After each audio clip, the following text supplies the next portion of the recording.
बिहार का सबसे प्रतिष्ठित शिक्षण संस्थान Vidya Vihar institute of technology Maranga Purnia. हमारे यहाँ बीटेक, बीबीए तथा बीसीए कोर्स की पढ़ाई होती है। आप बिहार सरकार के स्टूडेंट क्रेडिट कार्ड स्कीम माध्यम से बिना किसी वित्तीय परेशानी के अपने मनचाहे कोर्स की पढ़ाई कर सकते हैं। हमारे संस्थान से कई छात्र गोल्ड मेडल और विश्वविद्यालय में प्रथम स्थान प्राप्त कर चुके हैं। लड़कियां बिहार सरकार के कन्या उत्थान योजना का भी लाभ उठा सकती हैं। लड़कियों के लिए सुरक्षित छात्रावास परिसर उपलब्ध है। उच्च स्तरीय सुविधाओं से सुसज्जित एकमात्र आधुनिक 17 एकड़ का विशाल हरा भरा वाईफाई परिसर, उच्च शिक्षित, अनुभवी एवं योग्य शिक्षक दे सकता है आपके सपनों को ऊंची उड़ान। और इसमें सहायता करेगा बिहार राज्य का सबसे प्रतिष्ठित engineering college Vidya Vihar institute of technology Purnia. Security free credit card scheme के अंतर्गत बिना किसी आर्थिक बोझ के गुणवत्तापूर्ण पढ़ाई और उसके बाद हाई क्वालिटी प्लेसमेंट के लिए संपर्क करें। हमें कॉल करें 8448448730 पर।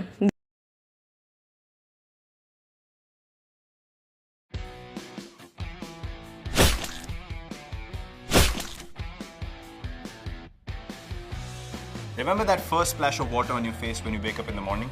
Or that feeling of jumping into a cold pool on a hot summer's day? Well, drinking this is just as refreshing. That's because this amazing fruit water has vitamins, electrolytes, and refreshing fruit flavors to always make you feel super hydrated. Order your stock right away.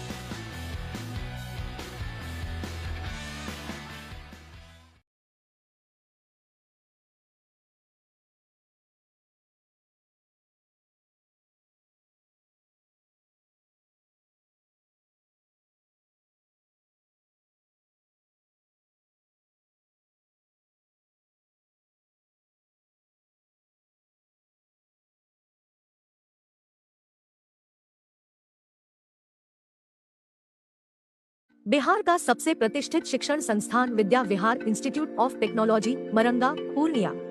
हमारे यहाँ BTech, BBA तथा BCA course की पढ़ाई होती है। आप बिहार सरकार के स्टूडेंट क्रेडिट कार्ड स्कीम माध्यम से बिना किसी वित्तीय परेशानी के अपने मनचाहे कोर्स की पढ़ाई कर सकते हैं। हमारे संस्थान से कई छात्र गोल्ड मेडल और विश्वविद्यालय में प्रथम स्थान प्राप्त कर चुके हैं। लड़कियां बिहार सरकार के कन्या उत्थान योजना का भी लाभ उठा सकती हैं। लड़कियों के लिए सुरक्षित छात्रावास परिसर उपलब्ध है। उच्च स्तरीय सुविधाओं से सुसज्जित एकमात्र आधुनिक 17 एकड़ का विशाल हरा भरा वाईफाई परिसर, उच्च शिक्षित, अनुभवी एवं योग्य शिक्षक दे सकता है आपके सपनों को ऊंची उड़ान। और इसमें सहायता करेगा बिहार राज्य का सबसे प्रतिष्ठित engineering college Vidya Vihar institute of technology Purnia. Security free credit card scheme के अंतर्गत बिना किसी आर्थिक बोझ के गुणवत्तापूर्ण पढ़ाई और उसके बाद हाई क्वालिटी प्लेसमेंट के लिए संपर्क करें। हमें कॉल करें 8448448730 पर।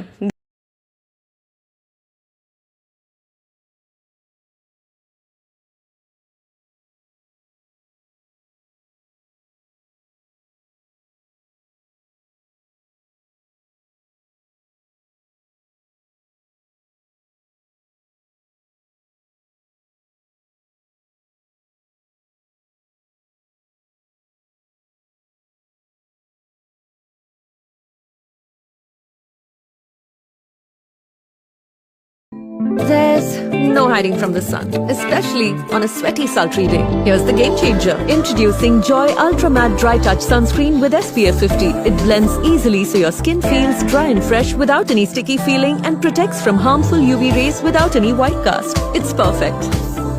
Joy, beautiful by nature.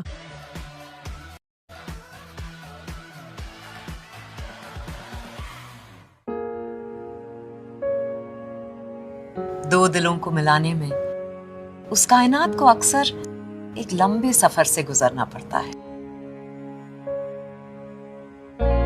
कभी सदियों के जज्बात को एक छोटे से बक्से में समेटना पड़ता है।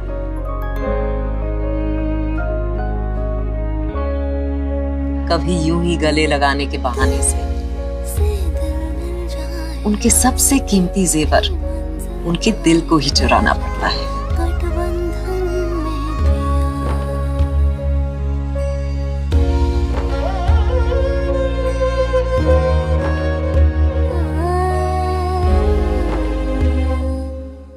और कभी उनकी आंखों के मोतियों में अपनी रूह को उतारना पड़ता है।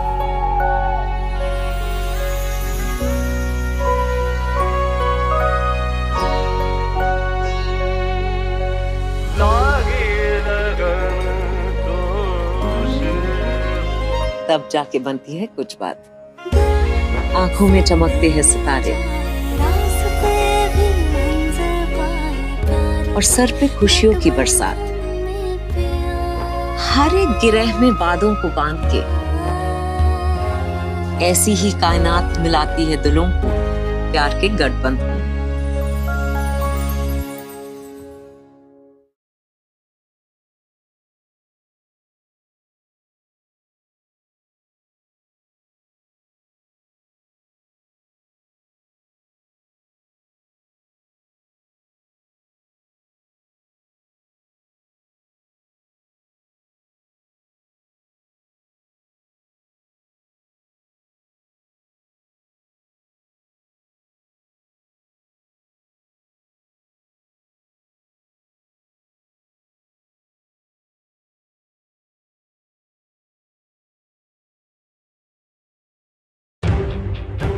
My clear choice.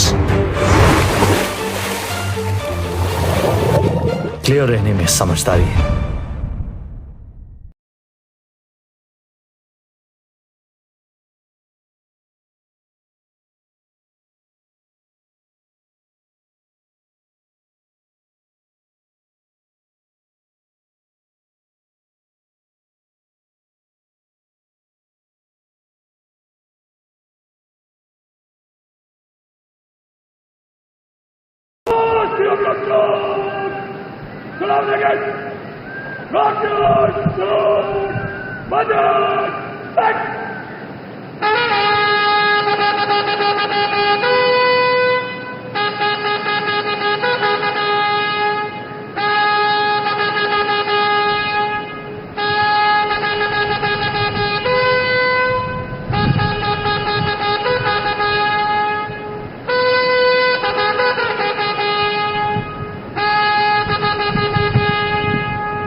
देखो वो तो अभी स्थापित हुआ है कि वो एक राष्ट्रपति हमारे राज्य का प्रतीक, इसको कोई नहीं हटा सकता। कर रहा आम आदमी पार्टी की गलत है। राष्ट्रपति राजनीति से ऊपर है और उनका एड्रेस बहिष्कार करना एक गलत संदेश भेजता है। नहीं, ये तो परंपरा है, ये हमेशा होता है और हम लोग सब सुनते हैं उनका।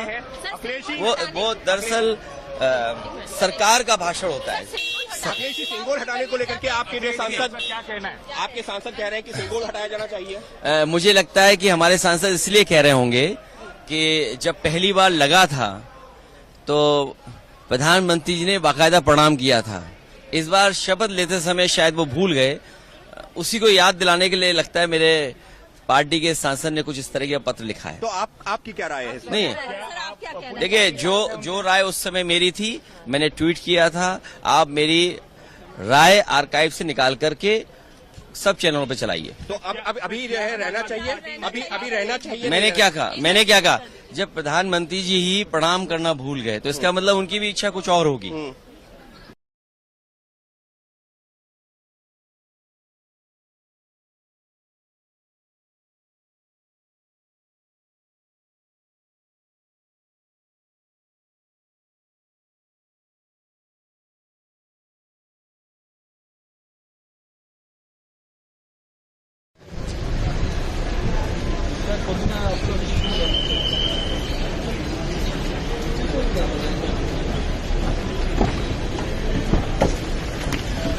Sir, today is the president address. Any expectation from the opposition in this speech, sir? Hello. Ma'am, Bengal को हटाने के लिए बात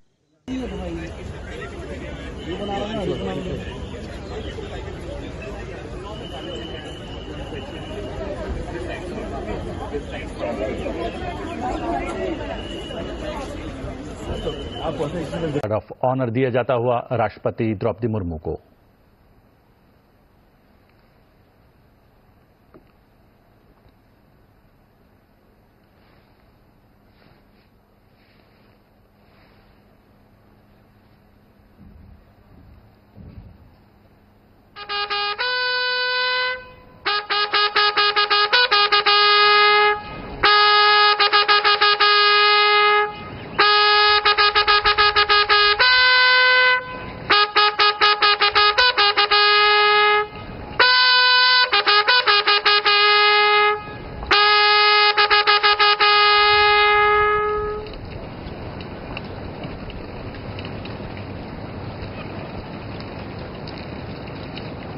सलामी के पश्चात राष्ट्रपति संसद भवन के भीतर जाती हुई। उपराष्ट्रपति जगदीप धनखड़ जी हां, पारंपरिक राजदंड सेंगोल की अगुवाई में निचले सदन यानी लोकसभा के कक्ष तक जाएंगी राष्ट्रपति द्रौपदी मुर्मू। ऐतिहासिक क्षण, ऐतिहासिक पल, ऐतिहासिक तस्वीरें सीधे संसद टीवी पर।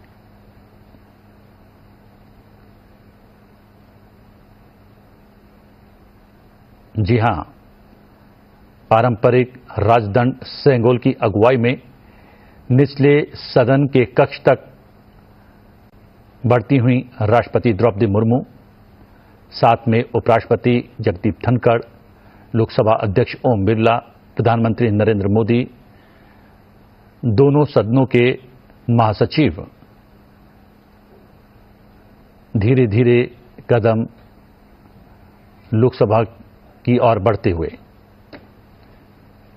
पारंपरिक राजदंड सेंगोल की अगुवाई में निचले सदन के कक्ष तक पहुंचती हुई राष्ट्रपति द्रौपदी और जन सेवा का ये सौभाग्य बहुत कम लोगों को मिलता है। मुझे पूरा विश्वास है आप राष्ट्र प्रथम की भावना के साथ अपना दायित्व निभाएंगे, 140 करोड़ देशवासियों की आकांक्षाओं की पूर्ति का माध्यम बनेंगे। मैं श्री ओम बिरला जी को लोकसभा के अध्यक्ष की गौरवपूर्ण भूमिका के निर्वहन के लिए शुभकामनाएं देती हूँ। उनके पास सार्वजनिक जीवन का बहुत व्यापक अनुभव है। मुझे विश्वास है कि वे लोकतांत्रिक परंपराओं को अपने कौशल से नई ऊंचाई से देने में सफल होंगे। माननीय सदस्यगण, मैं आज कोटि कोटि देशवासियों को की तरफ से भारत के चुनाव आयोग का भी आभार व्यक्त करती हूँ। ये दुनिया का सबसे बड़ा चुनाव था। करीब 64 करोड़ मतदाताओं ने उत्साह और उमंग के साथ अपना कर्तव्य निभाया है। इस बार भी महिलाओं ने बढ़ चढ़कर मतदान में हिस्सा लिया है। इस चुनाव की बहुत सुखद तस्वीर जम्मू कश्मीर में भी सामने आए हैं। कश्मीर घाटी में वोटिंग के अनेक दशकों के रिकॉर्ड टूटे हैं। बीते 4 दशकों में कश्मीर में हमने बंद और हड़ताल के बीच कम मतदान का दौर ही देखा था। भारत के दुश्मन इसको वैश्विक मंचों पर जम्मू कश्मीर की राय के रूप में दुष्प्रचारित करते रहे, लेकिन इस बार कश्मीर घाटी ने देश और दुनिया में ऐसे हार ताकत को करारा जवाब दिया है। पहली बार इस लोकसभा चुनाव में घर पर जाकर भी मतदान कराया गया है। मैं लोकसभा चुनाव से जुड़ी हर कर्मी को सराहना करती हूं और अभिनंदन करती हूं। माननीय सदस्यगण, 2024 के लोकसभा चुनाव की चर्चा आज पूरी दुनिया में हो रही है। दुनिया देख रही है कि भारत के लोगों में लगातार तीसरी बार स्थिर और स्पष्ट बहुमत की सरकार बनाई है।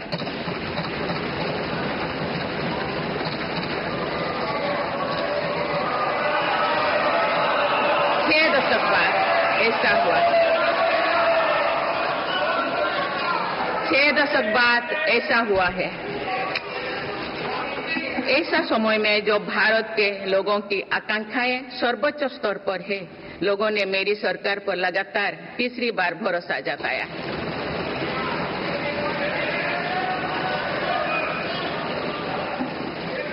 भारत के लोगों को ये पूर्ण विश्वास है कि उनकी आकांक्षाएं सिर्फ मेरी सरकार ही पूरा कर सकती है।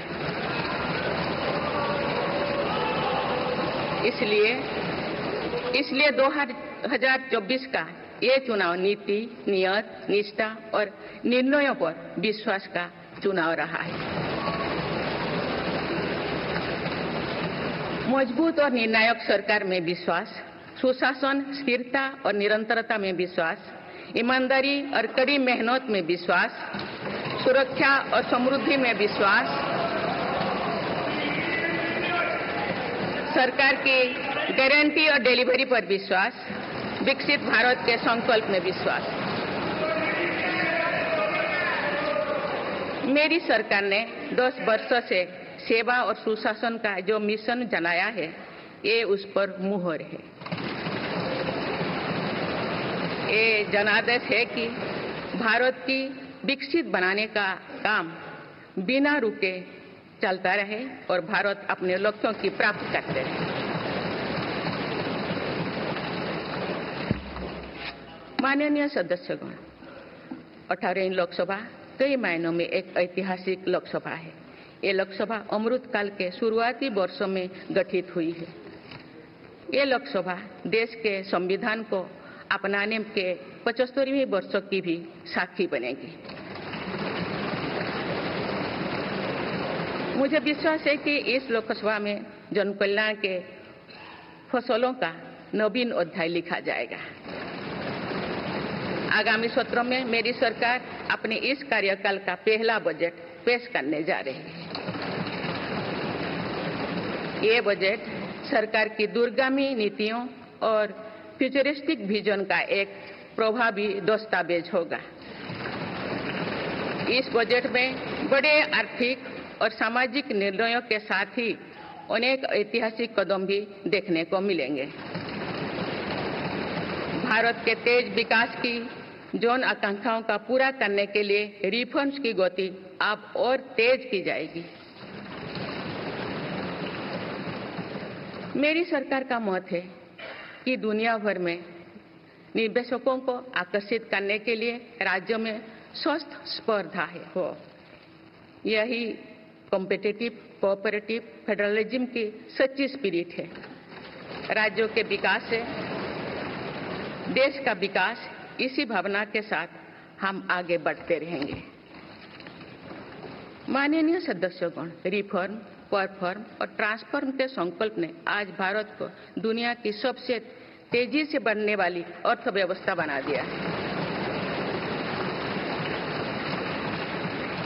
10 साल में भारत 11वें नंबर की अर्थव्यवस्था से ऊपर उठकर 5वें नंबर पर पहुंचा है।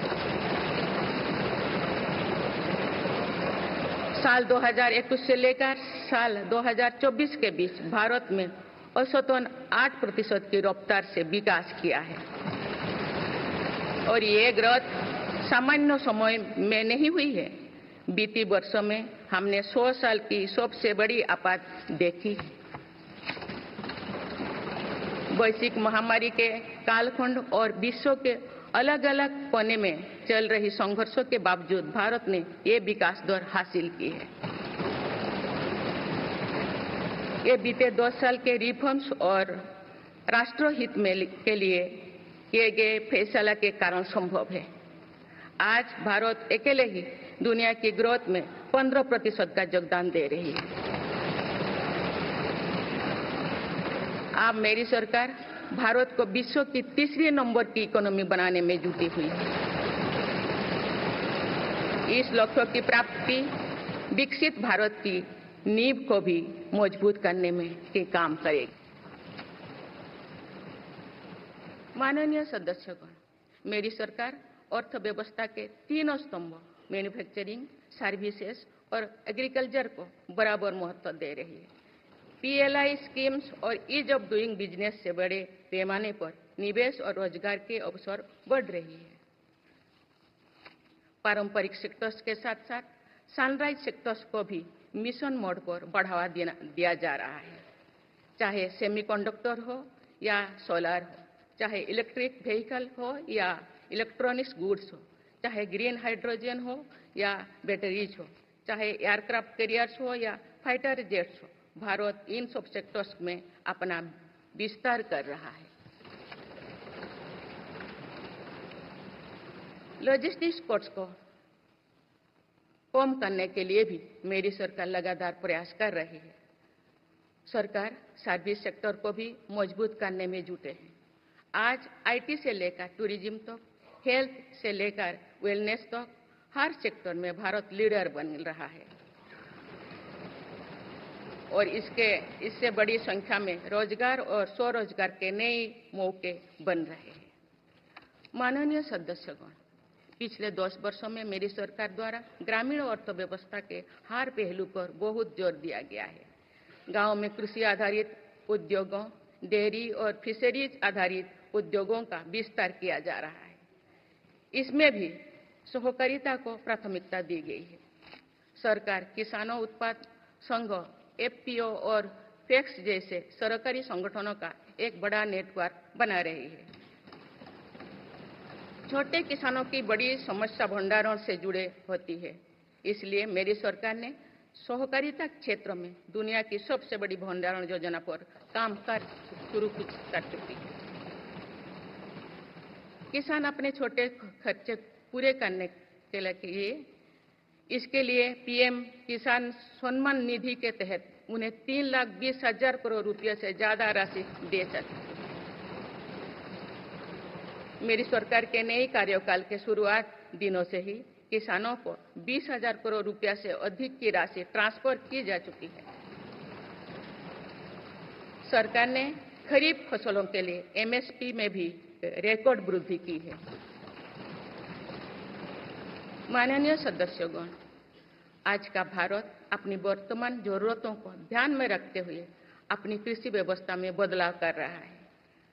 हम ज्यादा से ज्यादा आत्मनिर्भर हो और ज्यादा से ज्यादा निर्यात से किसानों की आमदनी बढ़े, इस सोच के साथ नीतियां बनाई गई है, निर्णय लिए गए हैं।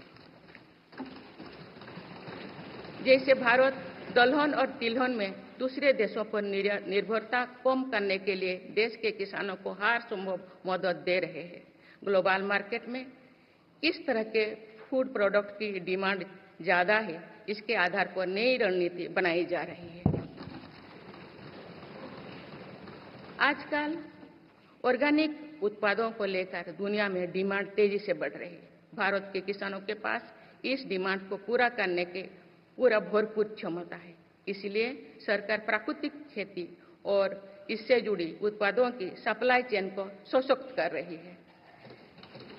ऐसे प्रयासों से किसानों का खेती पर होने वाला खर्च भी कम होगा और उनकी आय भी और बढ़ेगी। माननीय सदस्यगण, आज का भारत दुनिया की चुनौतियां बढ़ाने के लिए नहीं बल्कि दुनिया को समाधान देने के लिए माना जाता है। विश्व बंधु के तौर पर भारत ने अनेक वैश्विक समस्याओं के समाधान को लेकर पहल की है। जलवायु परिवर्तन से लेकर खाद्य सुरक्षा तक, पोषण से लेकर सस्टेनेबल एग्रीकल्चर तक हम अनेक समाधान दे रहे हैं। हमारे मोटे अनाज श्री अन्न की पहुंच सुपर फूड के तौर पर दुनिया के कोने कोने में हो, इसके लिए भी अभियान चल रहा है। भारत की पहल पर पूरी दुनिया ने वर्ष 2023 में इंटरनेशनल मिलेट्स ईयर मनाया है। आपने देखा है, हाल ही में पूरी दुनिया ने अंतर्राष्ट्रीय योग दिवस भी मनाया है। भारत की इस महान परंपरा की प्रतिष्ठा विश्व में लगातार बढ़ रही है। योग और आयुष को बढ़ावा देकर भारत एक स्वस्थ विश्व के निर्माण में मदद कर रही है। मेरी सरकार ने रिन्यूएबल एनर्जी क्षमता भी कई गुना बढ़ाई है। हम जलवायु से जुड़े लक्ष्यों को निर्धारित समय से पहले प्राप्त करने की दिशा दिखा रहा है। नेट जीरो के लिए आज भारत के प्रयास कई दूसरे देशों को प्रेरित कर रहे हैं। इंटरनेशनल सोलर अलायंस जैसे पहल पर आज रिकॉर्ड संख्या में दुनिया के देश हमारे साथ जुड़े हैं। माननीय सदस्यगण, आने वाला समय ग्रीन एरा यानी हरित युग का है। मेरी सरकार इसके लिए भी हर जरूरी कदम उठा रही है। हम हरित उद्योगों पर निवेश बढ़ा रहे हैं, जिससे ग्रीन जॉब्स भी बढ़े हैं। ग्रीन एनर्जी हो या फिर ग्रीन मोबिलिटी, हर मोर्चे पर हम बड़े लक्ष्यों के साथ काम कर रहे हैं। मेरी सरकार अपने शहरों को दुनिया के बेहतरीन लिविंग स्पेस बनाने के लिए भी प्रतिबद्ध है। प्रदूषण से मुक्त, साफ सुथरे और सुविधा युक्त शहरों में रहना भारत के नागरिकों का हक है। विशेष रूप से छोटी शहरें और कस्बे में बीते 10 वर्षों से अभूतपूर्व निवेश किया गया है। भारत में आज दुनिया का तीसरे सबसे बड़ा डोमेस्टिक एविएशन मार्केट है। अप्रैल 2014 में भारत में सिर्फ 209 एयरलाइन रूट्स थे। अप्रैल 2024 में इनकी संख्या बढ़कर 605 हो गया है। हवाई यात्रा में हो रहे इस विस्तार का सीधा लाभ टियर 2, टियर 3 शहरों को हो रहा है। 10 वर्षों में देश के 21 शहरों तक मेट्रो सुविधाएं पहुंची है। वंदे मेट्रो जैसे कई योजनाएं पर काम चल रही है। भारत का पब्लिक ट्रांसपोर्ट दुनिया में बेहतरीन हो, इस लक्ष्य के साथ मेरी सरकार काम कर रही है। माननीय सदस्यगण, मेरा सरकार इन आधुनिक मापदंड पर काम कर रही है, जिससे भारत विकसित देश के सामने बराबरी से खड़े हो सके। इंफ्रास्ट्रक्चर का विकास इस दिशा में बदलते भारत की नई तस्वीर के रूप में उभारा है। मेरी सरकार ने 10 वर्षों में पीएम ग्रामीण सड़क योजना के तहत गांव में 3,80,000 किलोमीटर से ज्यादा सड़कें बनाई हैं। आज भारत में नेशनल हाईवेज और एक्सप्रेसवेज का जाल बिछ रहा है। नेशनल हाईवेज बनाने की गति में भी 2 गुनी से अधिक की वृद्धि हुई है। अहमदाबाद मुंबई के बीच हाई स्पीड रेल इकोसिस्टम का निर्माण कार्य भी तेजी से आगे बढ़ रहे हैं। मेरी सरकार ने उत्तर, दक्षिण और पूर्वी भारत के बुलेट ट्रेन कॉरिडोर्स के लिए फिजिबिलिटी स्टडीज शुरू करने का फैसला किया है। पहली बार देश में अंतर्देशीय जल मार्गों के विकास पर इतने व्यापक रूप से काम शुरू हुआ है। इसका बड़ा लाभ नॉर्थ ईस्ट को होगा। मेरी सरकार ने नॉर्थ ईस्ट के विकास के लिए 10 वर्षों में आवंटन में 4 गुना से अधिक की वृद्धि की है। सरकार इस क्षेत्र को एक्ट ईस्ट पॉलिसी के तहत स्ट्रेटेजिक गेटवेज बनाने के लिए काम कर रही है। नॉर्थ ईस्ट में हर तरह की कनेक्टिविटी का बढ़ाया जा रहा है। शिक्षा, स्वास्थ्य, पर्यटन, रोजगार, हर क्षेत्र में विकास कार्यों को आगे बढ़ाया जा रहा है। असम में 27,000 करोड़ रुपया की लागत से सेमीकंडक्टर प्लांट बनाया जा रहा है, यानी north east made in India chips को भी सेंटर होने वाला है। मेरी सरकार नॉर्थ ईस्ट में स्थायी शांति के लिए निरंतर काम कर रही है। पिछले इस 10 वर्षों में अनेक पुराने विवादों को हल किया गया, अनेक अहम समझौते हुई है। नॉर्थ ईस्ट में अशांत क्षेत्रों में तेज विकास करके चरणबद्ध तरीके से अफवाह हटाने का काम भी जारी है। देश के हर क्षेत्र में विकास के ये नए आयाम भारत के भविष्य का उद्घोष कर रहे हैं। माननीय सदस्य, वुमेन लेड डेवलपमेंट के लिए समर्पित मेरी सरकार ने महिला सशक्तिकरण के एक नई युग की शुरुआत की है। देश की नारी शक्ति लंबे समय तक लोकसभा और विधानसभा में अधिक भागीदारी की मांग कर रही थी। आप उनके पास नारी शक्ति बंधन अधिनियम की ताकत है। सरकार की योजनाओं की वजह से पिछले एक दशक में महिलाओं का आर्थिक सामर्थ्य बढ़ा है। आप जानते हैं कि बीते 10 वर्षों में बने 4 करोड़ पीएम आवास में से ज्यादातर महिलाओं के नाम ही आवंटित हुई है। आप तीसरी कार्यकाल के शुरुआत में ही सरकार ने 3 करोड़ नए घर बनाने की स्वीकृति दे दी है। इनमें से भी अधिकतर घर महिलाओं के नाम पर ही आवंटित होंगे। बीते 10 वर्षों में 10 करोड़ महिलाएं सेल्फ हेल्प ग्रुप्स से जुड़े हैं। मेरी सरकार ने 3 करोड़ महिलाओं को लखपति दीदी बनाने के लिए व्यापक अभियान चलाए हैं। इसके लिए सेल्फ हेल्प ग्रुप्स को आर्थिक मदद भी बढ़ाई जा रही है। सरकार का प्रयास है कि महिलाओं का कौशल बढ़े, कमाई के साधन बढ़े और उनका सम्मान भी बढ़े। नमो ड्रोन दीदी योजना इस लक्ष्य की पूर्ति में सहायक बन रही है। इस योजना के तहत हजारों सेल्फ हेल्प ग्रुप्स की महिलाओं को ड्रोन दिए जा रहे हैं। ड्रोन पायलट बनने की ट्रेनिंग भी दी जा रही है। मेरी सरकार ने हाल ही में कृषि खेती सखी कार्यक्रम भी शुरू किया है। इसके तहत अभी तक सेल्फ हेल्प ग्रुप्स की 30,000 महिलाओं को कृषि सखी के रूप में प्रमाण पत्र दिए गए हैं। कृषि सखियों को आधुनिक खेती की टेक्निक में प्रशिक्षण किया जा रहा है ताकि वे कृषि को और आधुनिक बनाने में किसानों की मदद कर सकें।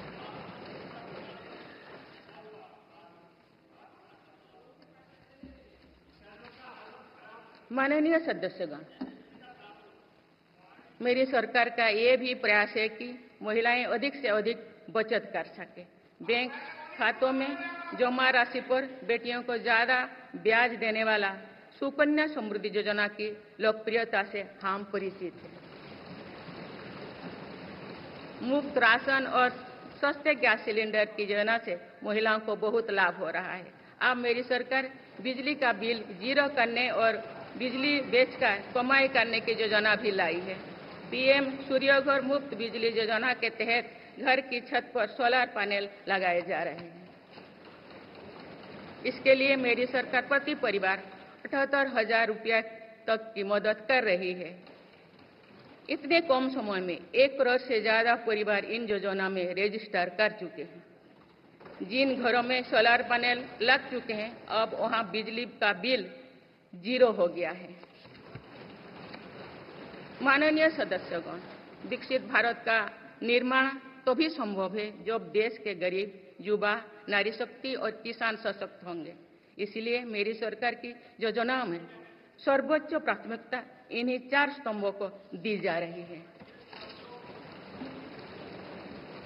हमारी कोशिश इन तो हर सरकारी योजना का लाभ पहुंचाने की है और यही सैचुरेशन को की अप्रोच भी है। जो भारत इस इच्छा शक्ति के साथ काम कर रही है कि सरकारी योजना से एक भी व्यक्ति छूटे नहीं, तो इसका लाभ सभी को होता है। सरकार की योजनाओं एवं सैचुरेशन अप्रोच के कारण ही 10 वर्षों में 25 करोड़ भारतीय गरीबी से बाहर निकले हैं। इसमें अनुसूचित जाति, अनुसूचित जनजाति, पिछले वर्ग, हर समाज, हर क्षेत्र के परिवार है। 10 वर्षों में लास्ट माइल डिलीवरी पर फोकस ने इन वर्गों का जीवन बदल दिया है। विशेषकर आदिवासी समाज में ये बदलाव और भी स्पष्ट नजर आ रहा है। 24,000 करोड़ रुपया से अधिक की पीएम जनमन जैसी योजना आज अति पिछड़े जनजातीय समूह के उत्थान का माध्यम बन रही है। सरकार पीएम सूरज पटल के माध्यम से वंचित वर्गों तक आजीविका के अवसरों को पहुंचाने के लिए सुलभ ऋण भी उपलब्ध करा रही है। मेरी सरकार दिव्यांग भाइयों और बहनों के लिए किफायती और स्वदेशी सहायक उपकरण विकसित कर रही है। देश भर में प्रधानमंत्री दिव्याशा केंद्रों का भी विस्तार किया जा रहा है। वंचितों की सेवा का ये संकल्प ही सच्चा सामाजिक न्याय है। माननीय सदस्यगण, देश की श्रम शक्ति के सम्मान के लिए श्रमिक बंधुओं का कल्याण और सशक्तिकरण मेरी सरकार की प्राथमिकता है। मेरी सरकार श्रमिकों के लिए सामाजिक सुरक्षा योजनाओं को एकीकृत कर रही है।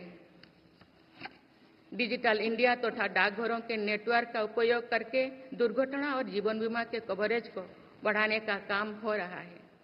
पीएम स्वनिधि का विस्तार किया जाएगा और ग्रामीणों और सेमी अर्बन क्षेत्रों के रेहड़ी पटरी वाले भाइयों बहनों को भी इसके दायरे में लाया जाएगा। माननीय सदस्यगण, बाबा साहेब डॉक्टर भीमराव अंबेडकर का मानना था कि किसी भी समाज की प्रगति समाज के निचले तबके की प्रगति पर निर्भर करती है। पिछले 10 वर्षों में राष्ट्र की उपलब्धियों और विकास का आधार गरीब का सशक्तिकरण रहा है। मेरी सरकार ने पहली बार गरीब को ये एहसास करवाया कि सरकार उनकी सेवा में है। कोरोना के कठिन समय में सरकार ने 80 करोड़ लोगों को मुफ्त राशन देने के लिए पीएम गरीब कल्याण अन्न योजना शुरू की। इस योजना का लाभ उन परिवारों को भी मिल रहा है जो गरीबी से बाहर निकले हैं, ताकि उनके कदम वापस पीछे ना जाए। स्वच्छ भारत अभियान में भी गरीब के जीवन की गरिमा से लेकर उसके स्वास्थ्य तक का राष्ट्रीय महत्व का विषय बनाया है।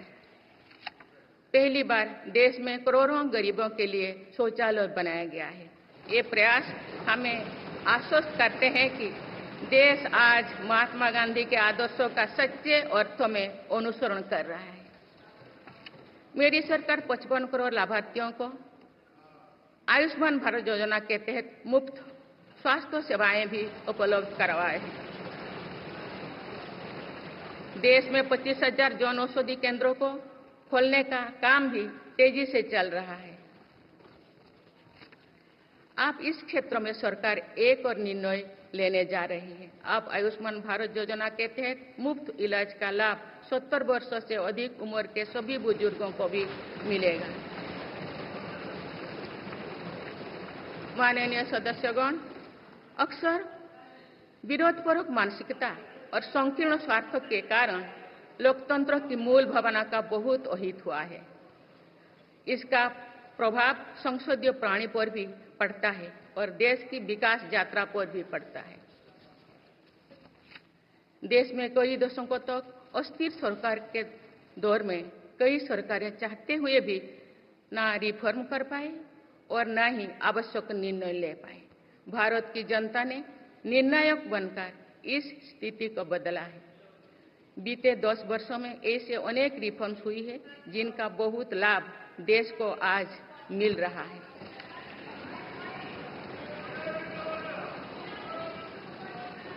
जब ये रिफॉर्म्स किए जा रहे थे तो भी इनका विरोध किया गया था। नकारात्मकता फैसले की कोशिश की गई थी, लेकिन ये सारे रिफॉर्म्स समय की कसौटी पर खरे साबित हुए हैं। 2 साल पहले भारत के बैंकिंग सेक्टर को डूबने से बचाने के लिए सरकार ने बैंकिंग रिफॉर्म्स किए, आईबीसी जैसी कानून बनाए। आज इन्हीं रिफॉर्म्स ने भारत के बैंकिंग सेक्टर को दुनिया के सबसे मजबूत बैंकिंग सेक्टर में से एक बना लिया है। हमारे सार्वजनिक क्षेत्रों के बैंक आज मजबूत और लाभदायक है। सार्वजनिक क्षेत्रों के बैंकों के लाभ 2023-24 में 1.4 लाख करोड़ रुपये को पार कर गया, जो पिछले वर्षों की तुलना में 35% अधिक है। हमारे बैंकों की मजबूती उन्हें ऋण आधार का विस्तार करने और राष्ट्र के आर्थिक विकास में योगदान करने के लिए सक्षम बनाती है। सरकारी बैंकों का एनपीए भी लगातार कम हो रही है। आज एसबीआई रिकॉर्ड मुनाफे पर है। आज एलआईसी पहले से कहीं अधिक मजबूत है। आज एचएएल भी देश की डिफेंस इंडस्ट्री को ताकत दे रही है। आज जीएसटी भारत की इकोनॉमी को फॉर्मलाइज करने का, व्यापार कारोबार को आसान बनाने का माध्यम बना रहे हैं। अप्रैल महीने में पहली बार जीएसटी कलेक्शन ने 2 लाख करोड़ रुपए का स्तर पार कर गया है। इससे राज्यों की आर्थिक ताकत भी बढ़ी है। डिजिटल इंडिया और डिजिटल पेमेंट्स के प्रति भी आज पूरा विश्व आकर्षित हो रही है। माननीय सदस्यगण, एक सशक्त भारत के लिए हमारे सैन्य बलों में आधुनिकता जरूरी है। युद्ध की स्थिति में हम सर्वश्रेष्ठ रहें, इसके लिए सेनाओं में रिफॉर्म्स की प्रक्रिया निरंतर जारी रहनी चाहिए। इसी सोच के साथ मेरी सरकार ने बीते 10 वर्षों में डिफेंस सेक्टर में अनेक रिफॉर्म्स किए हैं। जीडीएस जैसे रिफॉर्म्स ने हमारी सेनाओं को नई मजबूती दी है। मेरी सरकार ने डिफेंस सेक्टर को आत्मनिर्भर बनाने के कई महत्वपूर्ण कदम उठाए हैं। ऑर्डिनेंस फैक्ट्रीज के रिफॉर्म से डिफेंस सेक्टर को बहुत लाभ हुआ है। 40 से अधिक ऑर्डिनेंस फैक्ट्रीज को 7 निगमों में संगठित करने से उनकी क्षमता और दक्षता दोनों बढ़ी है। ऐसे ही रिफॉर्म्स के कारण भारत आज 1 लाख करोड़ रुपये से अधिक की डिफेंस मैन्युफैक्चरिंग कर रहा है। पिछले एक दशक में हमारे डिफेंस एक्सपोर्ट 18 गुना अधिक होकर 21,000 करोड़ रुपया तक पहुंच चुका है। फिलीपींस के साथ ब्रह्मास मिसाइल का रक्षा सौदा डिफेंस एक्सपोर्ट के क्षेत्र में भारत की पहचान मजबूत कर रहा है।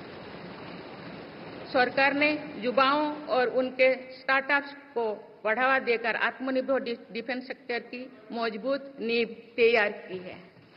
मेरी सरकार उत्तर प्रदेश और तमिलनाडु में 2 डिफेंस कॉरिडोर्स भी विकसित कर रही है। हम सभी के लिए एक खुशी की बात है कि पिछले वर्ष हमारी सैन्य जरूरतों की लगभग 70% खरीद भारतीय उद्योगों से ही की गई है।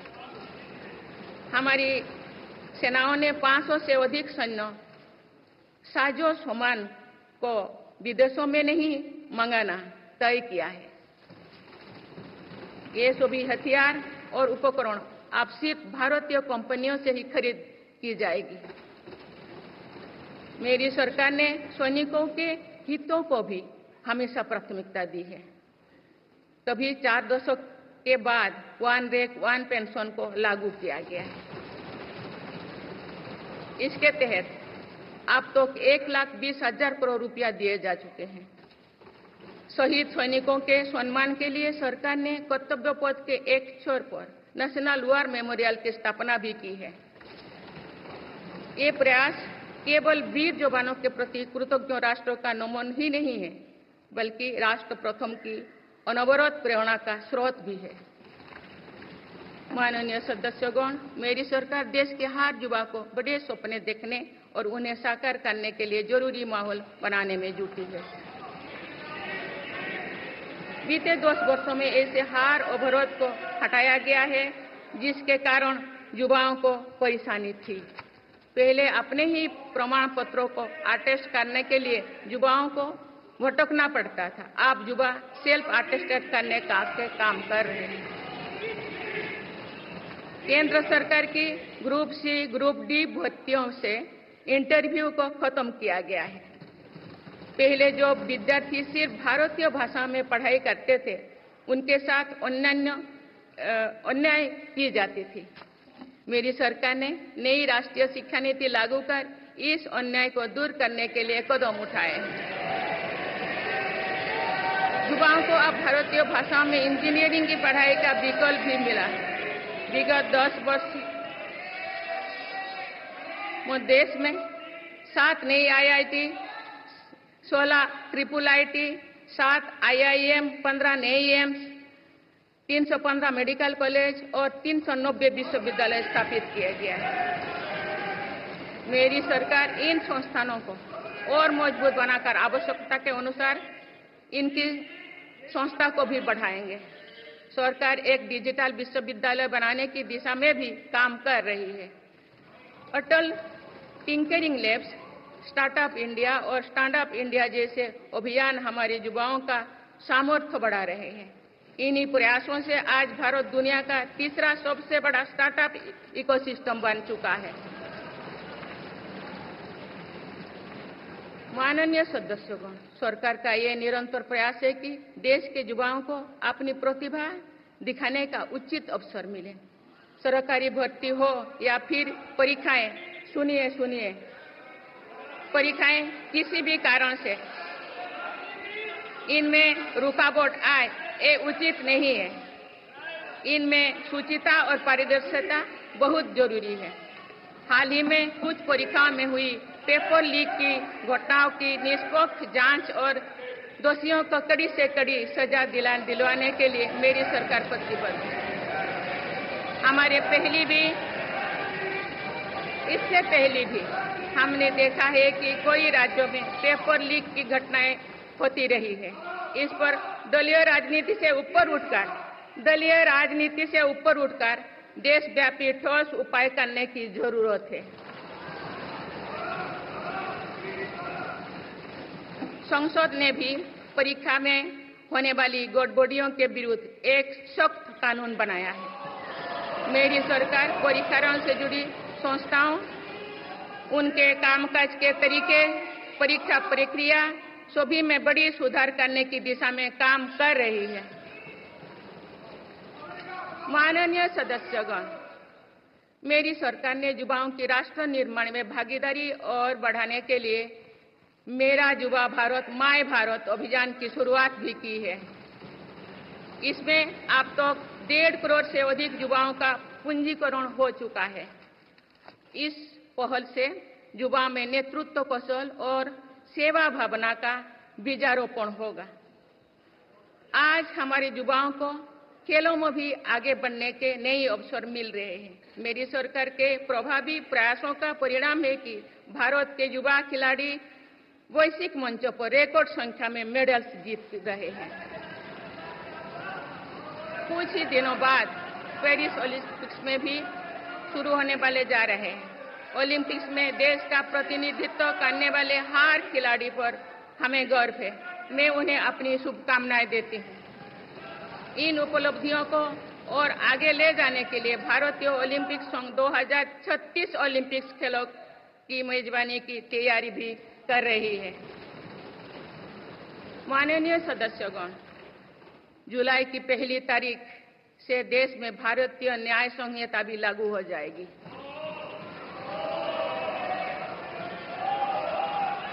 अंग्रेजी राज में गुलामों को दौड़ देने की मानसिकता थी। दुर्भाग्य से आजादी के अनेक दशकों तक गुलामी के दौर की यही दंड व्यवस्था चलती रही। इसे बदलने की चर्चा अनेक दशकों से की जा रही थी, लेकिन ये साहस भी मेरी सरकार ने ही करके दिखाए हैं। अब दंड की जगह न्याय को प्राथमिकता होगी, जो हमारे संविधान की भी भावना है। इन नई कानूनों से न्याय प्रक्रिया में तेजी आएगी। आज जो विदेश अलग अलग क्षेत्रों में गुलामी की मानसिकता से मुक्त पा रहे हैं, तो तो ये उस दिशा में बहुत बड़ा कदम है और ये हमारे स्वतंत्रता सेनानियों की सच्ची श्रद्धांजलि भी है। मेरा सरकार ने सीएए कानून के तहत शरणार्थियों को नागरिकता देना शुरू कर दिया है। इससे बंटवारे से पीड़ित अनेक परिवारों के लिए सम्मान का जीवन जीना तय हुआ है। जिन परिवारों को सीएए के तहत नागरिकता मिली है, मैं उनके बेहतर भविष्य की कामना करती हूँ।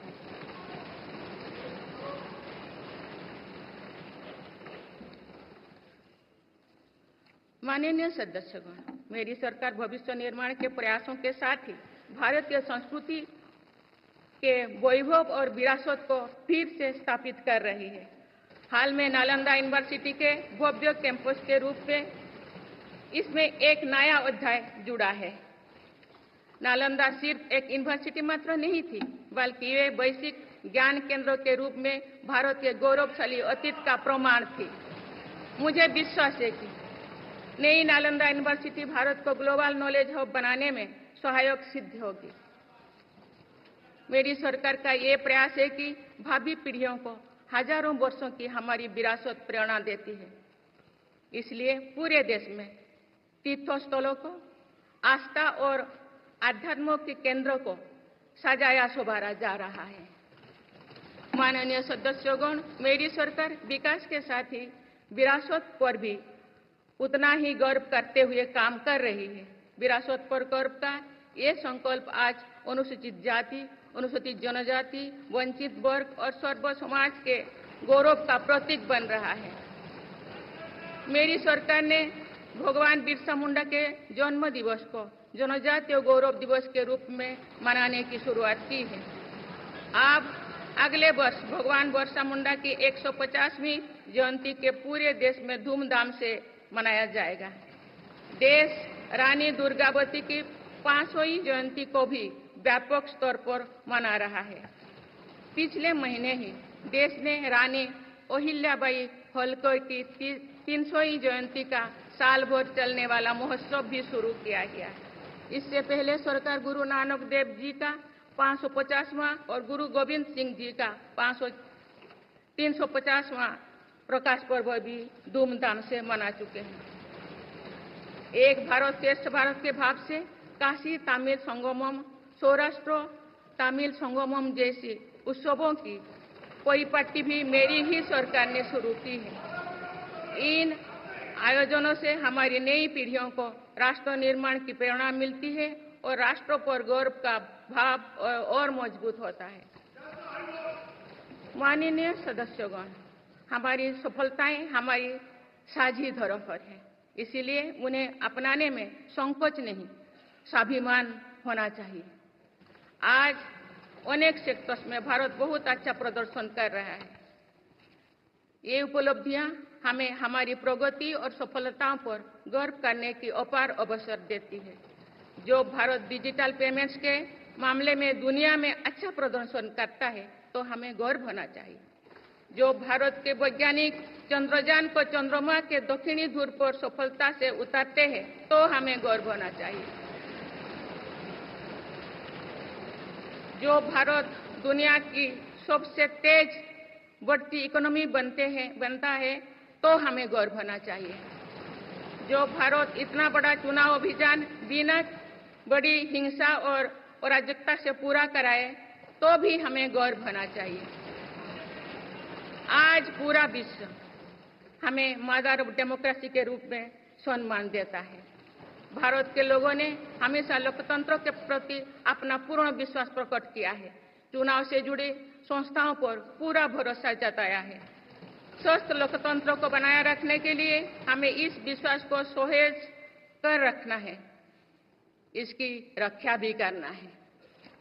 हमें याद रखना होगा, लोकतांत्रिक संस्थाओं और चुनावी प्रक्रिया पर लोगों के विश्वास को चोट पहुंचाना उसी डाल को काटना जैसे जिस पर हम सब बैठे हैं।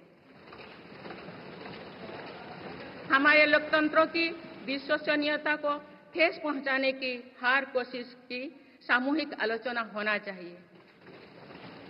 हम सभी को वो दौर याद है जो बैलेट पेपर छीन लिया जाता था, लूट लिया जाता था। मतदान प्रक्रिया को सुरक्षित बनाने के लिए ईवीएम को अपनाने का फैसला किया गया था। पिछले कई दशकों में ईवीएम में सुप्रीम कोर्ट से लेकर जनता की अदालत तो खार कसौटी को पार किया है। माननीय सदस्यगण, मैं आप सभी सदस्यों से अपनी कुछ और चिंताएं भी साझा करना चाहती हूँ। मैं चाहूंगी कि आप सभी इन विषयों पर चिंतन मनन करके इन विषयों पर ठोस और सकारात्मक परिणाम देश को दें। आज की संचार क्रांति के युग है में विघटनकारी ताकतें लोकतंत्र को कमजोर करने और समाज में दरार डालने की साजिश रच रहे हैं। ये ताकतें देश के भीतर भी है और देश के बाहर भी संचालित हो रहे हैं। इसके द्वारा अफवाह फैलाने का, जनता को भ्रम में डालने का, मिस इन्फॉर्मेशन का सहारा लिया जा रहा है।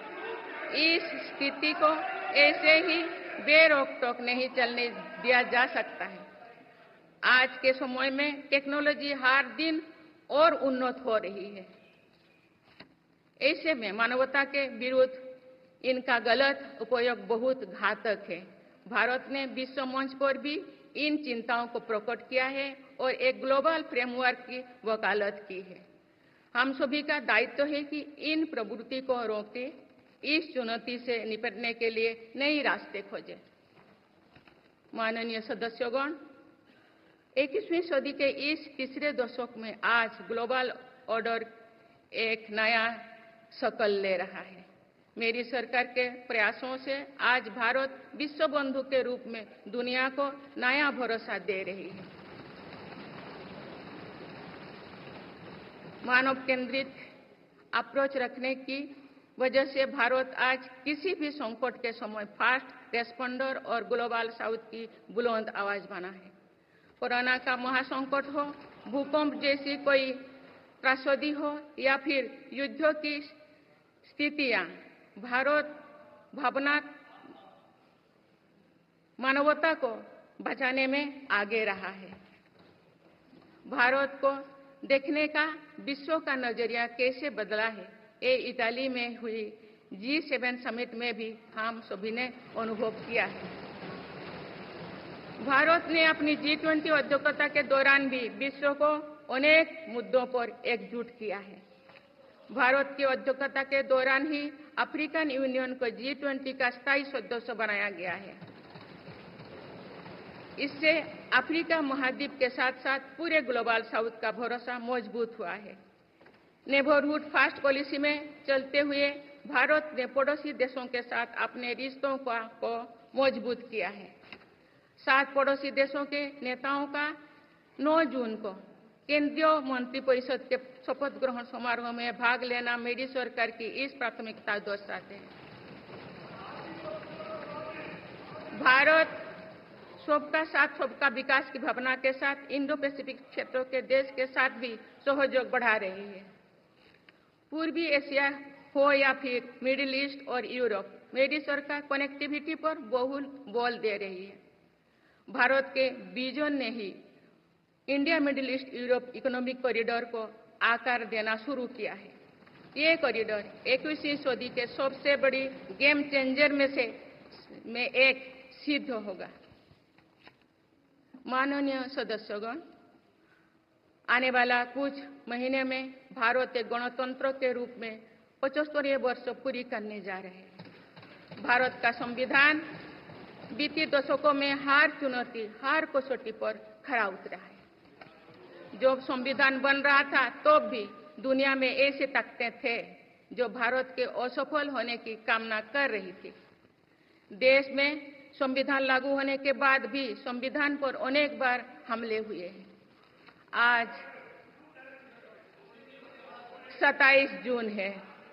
25 जून 1975 को लागू हुआ आपातकाल संविधान पर सीधे हमले का सबसे बड़ा और काला अध्याय था।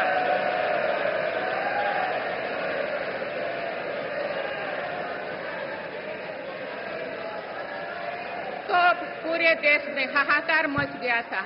लेकिन ऐसी असंवैधानिक ताकतों पर देश ने विजय प्राप्त करके दिखाया, क्योंकि भारत के मूल में गणतंत्र की परंपराएं रही है। मेरी सरकार भी भारत के संविधान को सिर्फ राजकाज का माध्यम भर नहीं मानती, बल्कि हमारा संविधान जन चेतना का हिस्सा हो, इसके लिए हम प्रयास कर रहे हैं। इसी ध्येय के साथ मेरी सरकार ने 26 नवंबर को संविधान दिवस के रूप में मनाना शुरू किया है। अब भारत के उस भूभाग हमारे जम्मू कश्मीर में भी संविधान पूरी तरह लागू हो गया है, जहां आर्टिकल 370 की वजह से स्थितियां कुछ और थी। माननीय सदस्यगण, राष्ट्र की उपलब्धियों के निर्धारण इस बात से होता है कि हम अपने दायित्वों का निर्वहन कितनी निष्ठा से कर रहे हैं। 18 लोकसभा में कई नए सदस्य पहली बार संसदीय प्रणाली का हिस्सा बने हैं। पुराने सदस्य भी नए उत्साह के साथ आए हैं। आप सभी जानते हैं कि आज का समय हर प्रकार से भारत के लिए बहुत अनुकूल है। आने वाले वर्षों में भारत की सरकार और संसद का क्या निर्णय लेती है, क्या नीतियां बनाती है, इस पर पूरा विश्व की नजर है। इस अनुकूल समय का अधिक से अधिक लाभ देश को मिले, ये दायित्व सरकार के साथ साथ संसद के हर सदस्य का भी होना चाहिए। पिछले 10 वर्षों में जो रिफॉर्म्स हुई है, जो नया आत्मविश्वास देश में आया है, इससे हम विकसित भारत बनाने के लिए नई गति प्राप्त कर चुके हैं। हम सभी को ये हमेशा ध्यान रखना है कि विकसित भारत का निर्माण देश के हर नागरिक की आकांक्षा है, संकल्प भी है। इस संकल्प की सिद्धि में अवरोध पैदा ना हो, ये हम सभी का दायित्व है भी, कर्तव्य भी है। नीतियों का विरोध और संसदीय कामकाज का विरोध दो भिन्न बातें हैं। जब संसद सुचारू रूप से चलती है, जब यहाँ स्वस्थ चर्चा परिचर्चा होती है, जब दूरगामी निर्णय होते हैं, तब लोगों का विश्वास सिर्फ सरकार ही नहीं, पूरी व्यवस्था पर बनता है। इसीलिए मुझे भरोसा है कि संसद के पल पल का सदुपयोग होगा, जनहित को प्राथमिकता मिलेगा। माननीय सदस्यगण, हमारे वेदों में हमारे ऋषियों ने हमें कुछ नीति वाणी दिए हैं, जैसे कि समान मंत्र हो समिति ही समानी की प्रेरणा दी है। अर्थात हम एक समान विचार और लक्ष्य लेकर एक साथ काम करें। यही इस संसद की मूल भावना है। इसलिए जब भारत तीसरी नंबर की इकोनॉमी बनेगा, तो देश की इस सफलता में आपकी भी सहभागिता होगी। हम जब 2027 में आजादी की शताब्दी का उत्सव विकसित भारत के रूप में मनाएंगे, तो इस पीढ़ी को भी श्रेय मिलेगा। आज हमारे युवाओं में जो सामर्थ्य है, आज हमारे संकल्प में जो निष्ठा है, हमारी जो असंभव सी लगने वाली उपलब्धियां हैं, ये इस बात का प्रमाण है कि आने वाला दौर भारत का दौर है। ये सदी भारत की सदी है और इसका प्रभाव आने वाली 1000 वर्ष तक रहेगा। आइए हम सब मिलकर पूर्ण कर्तव्यनिष्ठा के साथ राष्ट्रीय संकल्पों की सिद्धि में जुट जाएं, विकसित भारत बनाएं। आप सभी को मेरा बहुत बहुत बहुत शुभकामनाएं। धन्यवाद। जय हिंद, जय Bharat.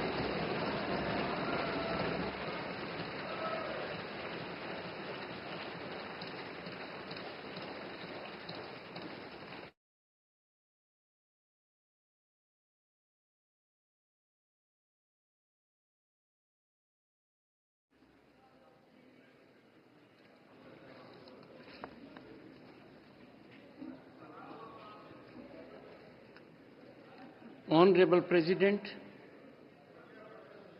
Honorable members, I seek to read some parts from the English version of Honorable President's address, and the rest may be considered as read.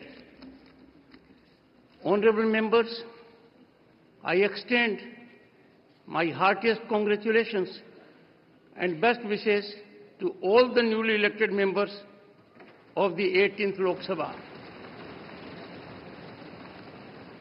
I wish Shri Om Birla ji the very best for performing his exalted role as the Speaker of the Lok Sabha. Honorable members, I also express my gratitude to the Election Commission of India on behalf of crores of Indians today. This was the largest election in the world. The Kashmir Valley has broken all records of voter turnout in decades. Honorable members, the world is witnessing that the people of India have elected a stable government with clear majority consecutively for third term. Honorable members, this Lok Sabha will also witness to the 75th year of adoption of the Constitution of India. Honorable members, the resolve to perform, reform and transform has made India the fastest growing economy in the world today. In 10 years, India has risen to become the 5th largest economy from being an 11th ranked economy. Honorable members, in the last 10 years, my government has given great emphasis on every aspect of rural economy. To enable farmers to meet their small expenses, more than rupees 3,20,000 crore have been disbursed to them under PM Kisan Samman Nidhi. Honorable members, the future belongs to Harit Yug or Green Era. My government has increased the allocation for the development of Northeastern region by more than 4 times in the last 10 years.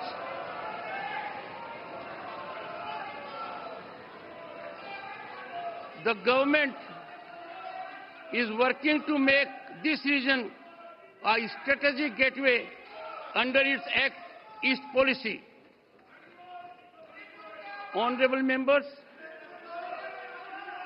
my government, which is committed to women-led development, has started a new era of women empowerment. Today, they stand empowered by the enactment of Nari Shakti Vandan Adhiniyam. Honorable members, Baba Sahib Dr. Bhimrao Ambedkar said, I quote, "Progress of any society depends on the progress of the poorest sections of the society," unquote. Empowerment of the poor has been at the foundation of the achievements and progress of the nation in last 10 years. Honorable members, often due to adversarial mindset and narrow selfishness, the basic spirit of democracy has been greatly undermined. It affects the parliamentary system as well as development journey of the nation.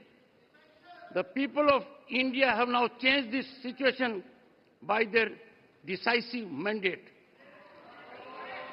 Honorable members, modernization of our armed forces is essential for a strong India. In the last decade, our defense exports have increased more than 18 times to the level of rupees 21,000 crore. Honorable members, for further increasing the participation of youth in the nation building, my government has launched Mera Yuva Bharat campaign. So far, more than 1.5 crore youth have registered for it. Today, our youth is getting new opportunities to move forward in sports as well. Due to effective efforts of my government, young Indian players are winning a record number of medals at global platforms. Honorable members, the Bharatiya Nyaya Sanhita will come into force in the country from 1st of July. During the British regime, there was a mindset to punish the subjects. Now justice will get priority over punishment, which also conforms to the spirit of our Constitution. These new laws will speed up the judicial process. My government has started granting citizenship to refugees under the CAA. Honorable members, the global order is taking a new shape in the third decade of 21st century. The way the world now reviews India was evident during the G7 summit held in Italy. India has brought the world together on various issues during her G20 presidency. Honorable members, in the ensuing few months, India is going to complete 75 years as a republic. The Constitution of India has stood up to every challenge and every test in the past decades. Even when the Constitution was in the making, there were forces in the world who wished India to fail. Even after the Constitution came into force, it was attacked many times. Today is 27th June.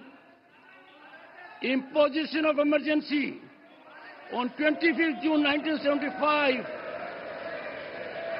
was the biggest and darkest chapter of direct attack on the Constitution. The entire country felt outraged, but the country emerged victorious over such unconstitutional forces, as the traditions of the Republic lie at the core of India. My government also does not consider the Constitution of India as just a medium of governance.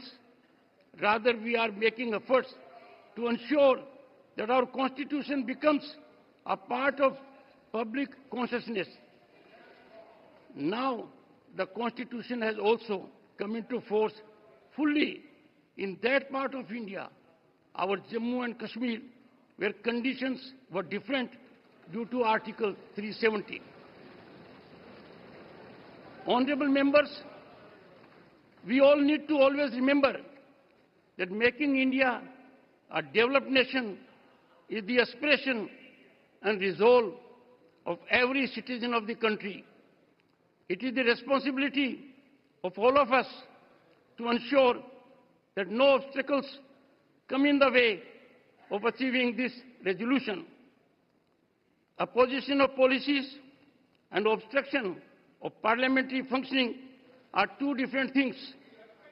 When Parliament conducts business smoothly, when healthy deliberations take place here, when far-reaching decisions are taken, then the people repose confidence not only in the government, but also in the entire system. Therefore, I am confident that every moment of Parliament will be fully utilized. Public interest will be given priority. Honorable members, this century is India's century, and its impact will last for 1,000 years to come. Let us all together with full devotion to our duties, get actively involved in fulfilling national resolutions and make India a developed nation. Best wishes to all of you. Thank you. Jai Hind, Jai Bharat.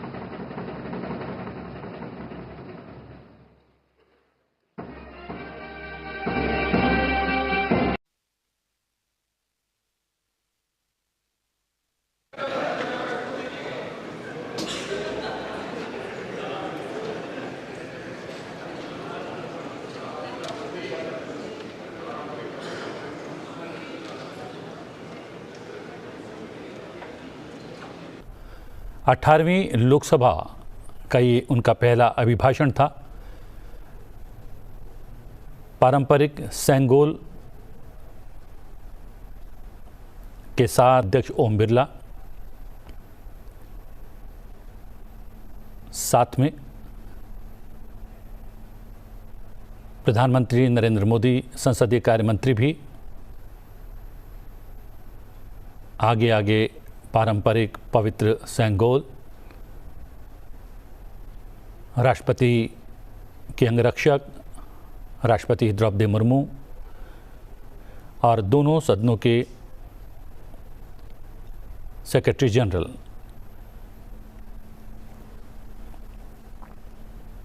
ने वाहन की ओर जाने से पूर्व एक बार फिर से सलामी ग्रहण करेंगी। सलाम देंगे। सलूट मदद तक।